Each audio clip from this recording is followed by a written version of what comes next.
Hello दोस्तों, welcome to toppers village. दोस्तों आज हम क्लास 12 मैथ्स की miscellaneous exercise on chapter 6 application of derivatives AOD का क्वेश्चन नंबर 3 देखेंगे। देखो ये जो क्वेश्चन नंबर 3 है ना, ये रेट ऑफ चेंज से रिलेटेड क्वेश्चन है। How fast, rate of this that, ये ऐसा पूछा है। तो ये क्या है, रेट ऑफ चेंज से रिलेटेड क्वेश्चन है।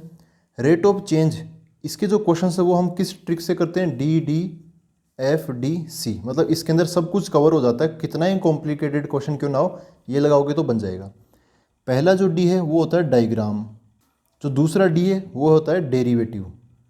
डेरिवेटिव्स वो जो कि दे रखे हैं वो भी लिखने हैं, जैसे यहाँ पे रेट ऑफ ये दे रखे तो ये भी लिखना है। हाउ फास्ट क्या पूछा है वो भी हमें यहाँ पे लिख लेना है।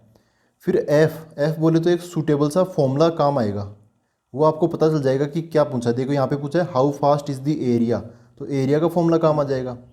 जो आगे है जो चौथा, ये जो D है नेक्स्ट, इसका मतलब होता है differentiation.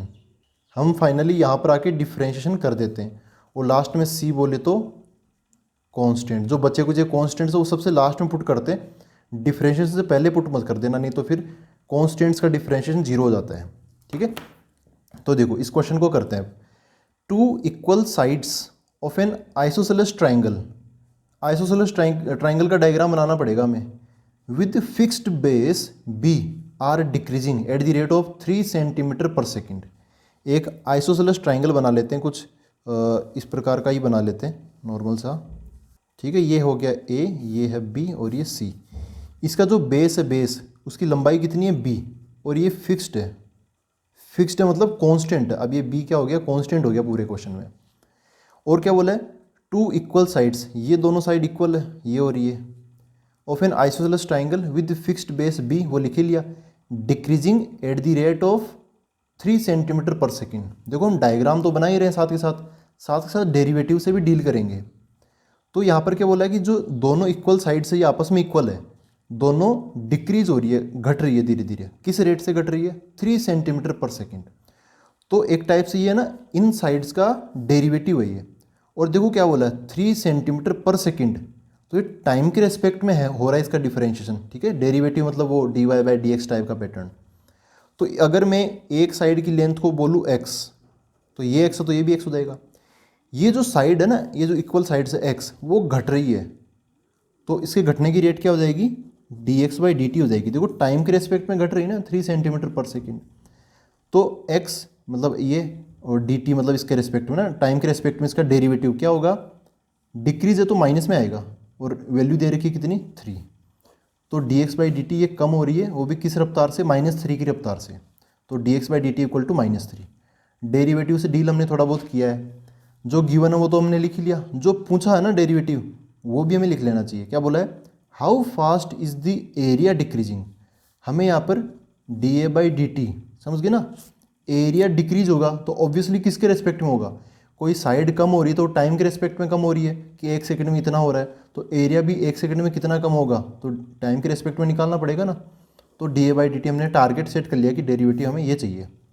Formula, how fast is the area decreasing, area का फॉर्मूला लगाएंगे when the two equal sides are equal to base. ये कब बताना है, व्हेन ये जो इक्वल साइड्स है ना, ये x बराबर ये इक्वल साइड्स है, ये दोनों इक्वल साइड्स, ये किसके बराबर हो, टू दी बेस, ये b के बराबर हो, b जो कि फिक्स है। ठीक है, तो देखो ये x बराबर b, अब आप बोलोगे यार x बराबर b, ये तो कांस्टेंट हो रहा है, तो कांस्टेंट को अब सबसे लास्ट में काम में लेंगे। अब ये दोनों काम कर लिए, अब हम फॉर्मूले पर काम करते हैं। फॉर्मूला क्या, हमें एरिया का डिफरेंशिएशन करना, तो एरिया बताना पड़ेगा यार इसका। ये आइसोसेलेस ट्राइंगल है, इसका एरिया कैसे निकालें, तो देखो फिर से एक बार इसको लाते हैं थोड़ा बगल में। आइसोसेलेस ट्राइंगल है ना, तो इसका एरिया निकालना पड़ेगा। तो एरिया क्या होता है, 1/2 बेस इंटू हाइट, तो एरिया ए बोल देता हूँ, 1/2। बेस क्या है, इसका बेस है b, इसका बेस कितना है, b है टोटल। यहाँ पर ये a पॉइंट है, ये b पॉइंट, और यहाँ पर c पॉइंट है। चलो बेस तो कितना हो गया, b हो गया, ये वाला b मैंने यहाँ पे लिख दिया, मल्टीप्लाई बाय हाइट। क्या है हाइट, तो यार आप AB को हाइट नहीं बोल सकते, AC को हाइट नहीं बोल सकते। हाइट जो होती है ना, हाइट तो एकदम परपेंडिकुलर, मतलब बेस से एकदम सीधा कितना ऊपर है, मतलब ये ऑल्टीट्यूड मैंने बनाया ना, ऑल्टीट्यूड, ये है इसकी हाइट, ये h। ये एच की वैल्यू निकाल के यहाँ पे रखनी पड़ेगी। ये तो मैंने ऐसे ही बोल दिया, हवा में एच बोल दिया, लेकिन एच मत रखना यहाँ पे। तो एच निकाल के रखनी पड़ेगी। अब एच कैसे निकाले देखो, एक छोटा सा राइट एंगल बन गया ना, ये राइट ट्राइंगल बन गया। और आपको पता है कि यार जब ये आइसोसेलेस ट्राइंगल होता है तब ये लेंथ और ये लेंथ भी बराबर होती है। जब हम ऑल्टीट्यूड यहाँ पे डालते हैं तो ऑल्टीट्यूड बेस को मिड पॉइंट पे जाके मिलता है, मिड पॉइंट पे। नहीं पता तो आप इसको प्रूव कर सकते हो, ये दोनों साइड इसके बराबर, यहाँ पे 90 डिग्री, यहाँ पे 90 डिग्री, और बीच वाली साइड कॉमन है, कॉमन साइड। तो वो एक रूल होता है ना, कॉन्ग्रुएंसी का एक रूल होता है, कॉन्ग्रुएंट ट्राइंगल बन गए दोनों। कौन सा? आरएचएस, राइट एंगल, हाइपोटेन्यूज और एक साइड, आरएचएस से दोनों कॉन्ग्रुएंट हो गए। कॉन्ग्रुएंट हो गए तो इनकी जो करस्पॉन्डिंग साइड्स है वो भी बराबर हो जाएगी। तो ये इसको मैं डी बोल देता हूँ, बी डी बराबर डी सी हो जाएगी। ठीक है, तो बी डी की लेंथ क्या आ जाएगी? b/2, आधी होगी ना ये, b का आधा कितना हो गया? b/2 हो गया ये। एच हमें चाहिए। और ये ए बी की लंबाई कितनी है? ए बी की देखो लेंथ ये है x, ए बी की लेंथ x है। तो ये जो राइट ट्राइंगल बना है इसमें मैं पाइथागोरस थ्योरम लगा देता हूँ, PGT, ताकि क्यों? ताकि हमें हाइट मिल सके। तो ये हाइट, हाइपोटेन्यूज क्या है? ये x है। तो ऐसा हो जाएगा x का स्क्वायर बराबर ये बेस b/2 का स्क्वायर प्लस ये परपेंडिकुलर क्या है? h का स्क्वायर। हम चाहते हैं कि हाइट मिल जाए h, है ना, यहाँ पे h है, तो h की वैल्यू यहाँ से निकाल लेते हैं। तो क्या आएगा? इसको इधर भेज दो, h ऐसा हो जाएगा, ये इधर आ जाएगा तो बन जाएगा x² माइनस b/2 का होल स्क्वायर बोले तो b²/4। ये h स्क्वायर है तो h का स्क्वायर हटा दिया मैंने, इस पर अंडरूट लग जाएगा, प्लस माइनस, माइनस मत लगाना क्योंकि जो लेंथ होती है वो पॉजिटिव होती है। ठीक है, तो ये सारी चीज़ें मैं यहाँ पर रख देता हूँ। a बराबर क्या हो जाएगा? 1/2 b, h की जगह ये आ जाएगा x² माइनस b²/4। ठीक है, यहाँ पर इसका स्क्वायर स्क्वायर मत कर देना, ये मिनिमम मैक्सिमा का क्वेश्चन नहीं है, ये रेट ऑफ चेंज का क्वेश्चन है। तो इसमें तो हमें dA/dt चाहिए, तो सीधा सीधा इसी को डिफ्रेंशिएट कर दो by differentiating with respect to time, मतलब t। तो a का क्या बन जाएगा? dA/dt बराबर ये b, यहाँ पे जो b है ना, b इस पूरे फंक्शन के अंदर b तो है कांस्टेंट, क्वेश्चन में पहले बोल रखा है b इज़ फिक्स्ड। यहाँ पे जो x है ये वेरिएबल है, x क्या है? ये जो डिक्रीज हो रही है ना साइड उनकी लेंथ, तो x यहाँ पे वेरिएबल है। तो देखो इसका डिफरेंशिएशन कैसे करेंगे? ये जो b/2 है ये तो b/2 पड़ा रहेगा ऐसे। अब हम करेंगे इस अंडररूट का डिफरेंशिएशन। ये जो रूट होता है, इस रूट x का डिफरेंशिएशन क्या होता है आपको याद होना चाहिए। रूट x का डिफरेंशिएशन होता है 1/2 रूट x। ठीक है, तो एक टाइप से यहाँ पे चेन रूल लगेगा, सबसे पहले हम रूट का डिफरेंशिएशन करेंगे, फिर अंदर वाली चीज़ों का डिफरेंशिएशन बाद में करेंगे। ठीक है, तो रूट का डिफरेंशिएशन क्या होता है? 1/2 root x, same to same नीचे की तरफ ऐसे 2 लगा के आ जाएगा। तो क्या बन जाएगा? मल्टीप्लाई बाय नीचे 2 लगा के ये अंडररूट वाली सारी चीज़ छाप देंगे, x² माइनस b²/4। ठीक है, अब हम अंदर वाले का, मतलब ये जो अंदर लिखा हुआ इसका डिफरेंशिएशन करेंगे। तो x² का हो जाएगा 2x और माइनस b²/4, ये तो कांस्टेंट है तो वो मैं लिख नहीं रहा, उसका 0 हो जाएगा।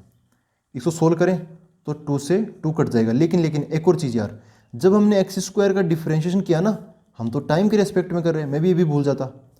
x का डिफरेंशिएशन t के रेस्पेक्ट में, तो x² का बन जाएगा 2x, फिर x का फिर से और करूँगा मैं, चेन रूल और लगेगा अभी तो यहाँ पे क्या आ जाएगा? बगल में dx/dt भी आ जाएगा, क्योंकि हम टाइम के रेस्पेक्ट में कर रहे हैं। ठीक है, हमने डिफरेंशिएशन कर दिया, ये वाला काम हो गया। अब लास्ट का काम क्या है? अपना कांस्टेंट का।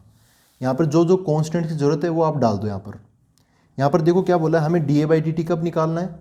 जब ये जो इक्वल साइड्स है x और x वो किसके बराबर हो? बेस के बराबर, मतलब b के बराबर हो।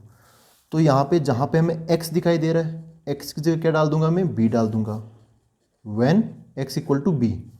और जो dx/dt है, dx/dt की वैल्यू क्या है? -3। ये साइड्स -3 की रफ्तार से कम हो रही है, डिक्रीज हो रही है। तो यहाँ पर क्या आ जाएगा? -3 हम यहाँ पे डाल देंगे। ठीक है, तो देखो dA/dt का आंसर क्या मिल जाएगा? dA/dt बराबर ये b/2 मल्टीप्लाई बाई x की जगह b आ जाएगा, डिवाइड बाई नीचे यहाँ पे अंडररूट b² माइनस ये b²/4 और dx/dt की जगह -3 ऐसे। इसको यार मैं रफ में सोल्व कर लेता हूँ, फिर यहाँ पर हम आंसर लिख देंगे, मैं अगला पेज पे जाना नहीं चाहता। तो देखो b और b क्या हो जाएगा? b² -3 और ये 2, तो ये -3/2, इनको मैं अलग लिख लेता हूँ। ठीक है ना, ये -3 ऊपर और जो 2 है वो इधर आ गया। अंडर रूट के अंदर जो चीज़ें हैं, देखो एक में से हम 1/4 माइनस कर रहे हैं, है ना, बी स्क्वायर में से b²/4 माइनस कर रहे हैं, तो कितना बच जाएगा, 3/4 बच जाएगा और बी स्क्वायर। अब नीचे वाली चीज़ों का अंडर रूट हटा लेते हैं, तो बाहर की तरफ कौन है, -3 b²/2, इस 3 का अंडर रूट हो जाएगा √3, b² का हो जाएगा b, और 4 का क्या हो जाएगा 2 नीचे की तरफ, ठीक है। यहाँ पर फिर 2 से 2 कट जाएगा, और ये b है नीचे और यहाँ पे b² है, तो b से b भी कट जाएगा, तो क्या बचेगा, देखो एक और चीज़, √3 इस 3 को काटेगा, तो एक कंप्लीट 3 के अंदर 2 √3 मिलेंगे, में √3 इंटू √3 ये मिलकर 3 बनता है, तो √3 एक √3 को काट देगा, एक √3 बच जाएगा √3, b² को काटेगा तो b बच जाएगा, ये बचा, ठीक है। इसको जब आप सिंप्लीफाई करोगे ना तो ये आंसर आएगा -√3b, तो यहाँ पर इसका आंसर मैं लिख देता हूँ कितना, -√3b, ये क्या आ गया, dA/dt, ठीक है। देखो दोस्तों इसका आंसर नेगेटिव में आया है, किस में आया, माइनस में आया इसका आंसर, और हमें क्वेश्चन में पूछा क्या, एक बार ये देखो, how fast is the area decreasing, area किस रफ्तार से डिक्रीज हो रहा है। यहाँ पे ये जो माइनस साइन है ना, ये तो बस इतना बता रहा है कि डिक्रीज हो रहा है, और क्वेश्चन में हमें जानबूझकर क्या पूछा है, डिक्रीज वाला वर्ड दे रखा है, तो हम क्या बोलेंगे, area decreases eight the rate of ये √3b cm²/सेकेंड। यहाँ पे माइनस लगाने की ज़रूरत नहीं है, अब ये जो माइनस है ना वो किस में चला गया, डिक्रीजेज इस वर्ड में चला गया, ठीक है ना। आप फीलिंग समझो इस चीज़ की, dA/dt नेगेटिव आ रहा है, इसका मतलब एरिया डिक्रीज हो रहा है, किस रफ्तार से डिक्रीज हो रहा है, √3 इंटू बी, इस रफ्तार से डिक्रीज हो रहा है। माइनस का जो साइन है वो डिक्रीज ने संभाल लिया, तो area decreases eight the rate of √3b cm²/सेकेंड, ठीक है दोस्तों। तो अब हम मिलते हैं अगले वीडियो के अंदर, थैंक यू वेरी मच।